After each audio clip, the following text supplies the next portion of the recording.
Hello दोस्तों, नमस्कार। तो आज चैट जीपीटी से कुछ सवाल पूछते हैं, सही जवाब दे के देखते हैं। चैट जीपीटी आ गया अपने साथ। हाँ, तो राम राम चैट जीपीटी। राम राम, कैसे हैं आप? आशा है आपका दिन बढ़िया जा रहा होगा।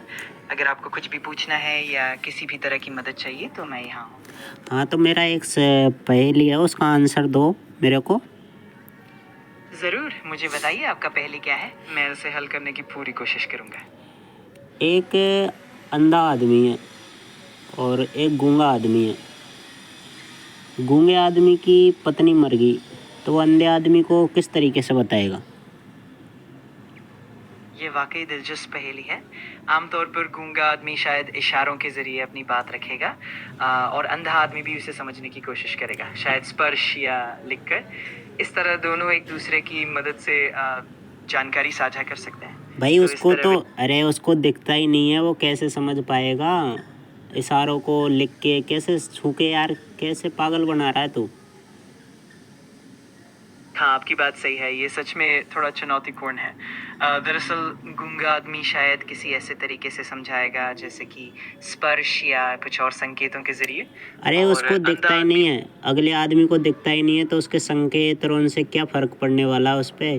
और उसकी भी पत्नी मरी है भाई, ऐसे पागल मत बना, सही जवाब दे। आपकी बात बिल्कुल समझ में आई। असल में इस तरह की पहेलियों में अक्सर कुछ कल्पनात्मक पहलू होते हैं।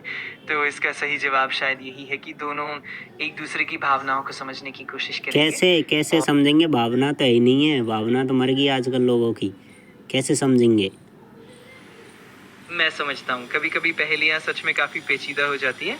शायद इसका मकसद भी यही होता है कि हम थोड़ी कल्पनाशीलता और तो सहानुभूति से सोचें। मतलब फिर तेरी भी आपकी बातों का सम्मान है, और अगर आपको और भी कोई दिलचस्प सवाल या चर्चा मतलब करनी हो, तो मैं इसका पूरी तरह तैयार। अरे सुन, इसका आंसर तेरे को पता नहीं है, मतलब हार मान ली तैने।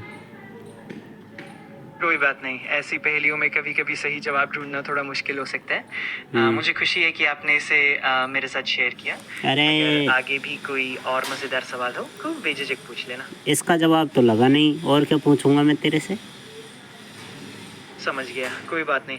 अगर आपको कभी भी किसी और चीज़ पर बात करनी हो या बस हल्की-फुल्की गपशप करनी हो, तो मैं हमेशा तैयार हूँ। नहीं आप जब नहीं, भी चाहें, बस बताइए। आपसे कोई बेटर प्लेटफॉर्म है क्या, जहाँ पर मैं अपनी मुझे बात को औचित्य कर सकूँ? मैं समझ सकता हूँ। अगर आपको ऐसा कोई प्लेटफ़ॉर्म चाहिए जहाँ पर आप अपनी बातों को बेहतर तरीके से व्यक्त कर सकें, तो कई ऐसे विकल्प हैं। मैं हमेशा मदद के लिए तैयार हूँ, और आप जो भी चाहें, हम उस पर बात कर सकते हैं। अरे ठीक है, तेरी पार नहीं पड़वा रही, ये सवाल है थोड़ा क्रिटिकल है, ये तेरे पे समझ में नहीं आएगा, है ना? सही है ना बात? मैं समझ गया और आपकी बात पूरी तरह समझता हूँ। अगर कभी भी आपको लगे कि किसी भी तरह की मदद या चर्चा की ज़रूरत हो, नहीं है चर्चा तो की मैं ज़रूरत, ठीक है, बाय, है ना? ठीक है, कोई बात नहीं। अगर ठीक है। आपको कभी भी बात करनी हो या कुछ भी पूछना हो, तो मैं यहाँ मौजूद रहूँगा। ओ आपका दिन अच्छा रहे। ओके, जय श्री राम। ठीक है, जय श्री राम। आपका दिन शुभ रहे, और अगर कभी भी ज़रूरत हो। हाँ, तो देख लो भाइयों, यहाँ पे भी सही जवाब नहीं लगे, और अब आप बता दो कमेंट में सही जवाब इसका।